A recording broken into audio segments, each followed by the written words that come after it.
প্রিয় অষ্টম শ্রেণীর শিক্ষার্থীবৃন্দরা, আশা করি তোমরা সবাই অনেক ভালো আছো।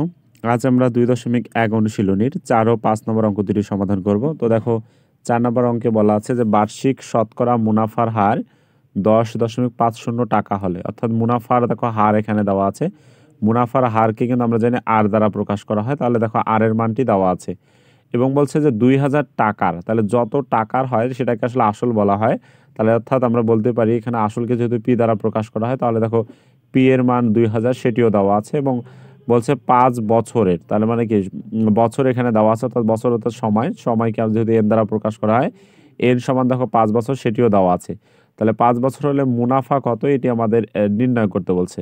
তো যেহেতু এটি একটি সরল মুনাফার অঙ্ক, তার মানে অর্থাৎ সরল মুনাফার যে সূত্রটি আমরা জানি আই ইকুয়াল হচ্ছে কি পি আর এন।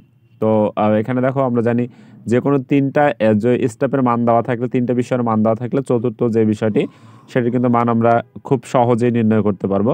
তো চতুর্থ বিষয় অর্থাৎ কি আমাদের আই এর মানটি নির্ণয় করতে বলেছে। তো এই সূত্রের মাধ্যমে আমরা আই অর্থাৎ মুনাফার যে মানটি সেটি আমরা নির্ণয় করতে পারবো। তো আমরা লিখতে পারি দেওয়া আছে আসল কে যেহেতু পি দ্বারা প্রকাশ করা হয়, তাহলে আসল সমান হচ্ছে ২০০০ টাকা। এই ২০০০ টাকা আমরা লিখলাম। এরপর হচ্ছে আমরা মুনাফার হার আর ইকুয়াল হচ্ছে ১০.৫০।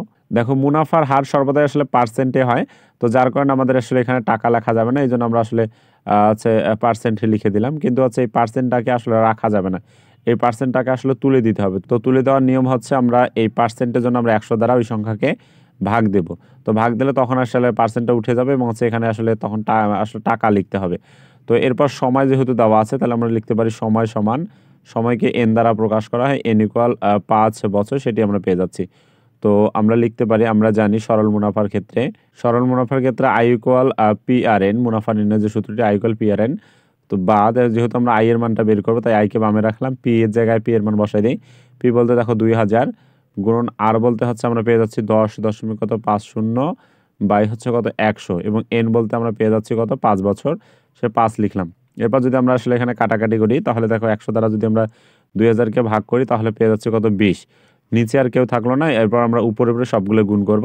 তাহলে আই ইকুয়াল দেখো আমরা ২০ আর হচ্ছে ৫ গুণ করলে ১০০, ১০০কে যদি আমরা ১০০ দ্বারা যদি ১০.৫০কে আসলে আমরা গুণ করি, তাহলে পেয়ে যাচ্ছি কত ১০৫০।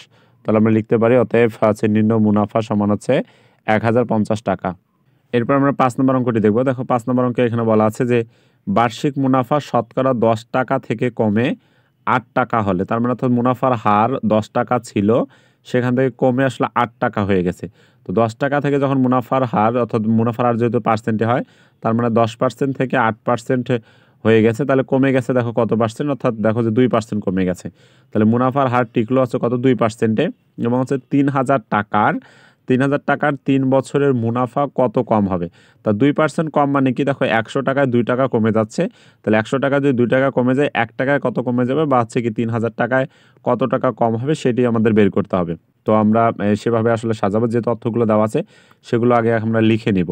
তো প্রথম যে তথ্যটি, মুনাফার হার যেহেতু কমে যায়, তার মানে লিখতে পারি মুনাফার হার কমে যায়, দেখো মুনাফার হার ১০% থেকে কমে যাচ্ছে ৮% হয়ে, অর্থাৎ তাহলে দেখো টিকলো এখানে কত পার্সেন্ট, ২%।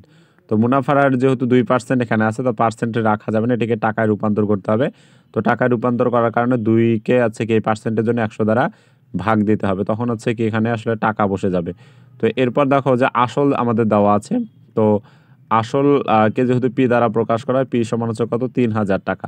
তো আমরা এখানে ৩০০০ টাকা লিখতেছি, আর সময় আমাদের দেওয়া আছে ৩ বছর। সে সময় ৩ বছর, আমরা সময়কে যেহেতু এন দ্বারা প্রকাশ করা হয়, আমরা লিখতে পারি সময় এন ইকুয়াল ৩ বছর।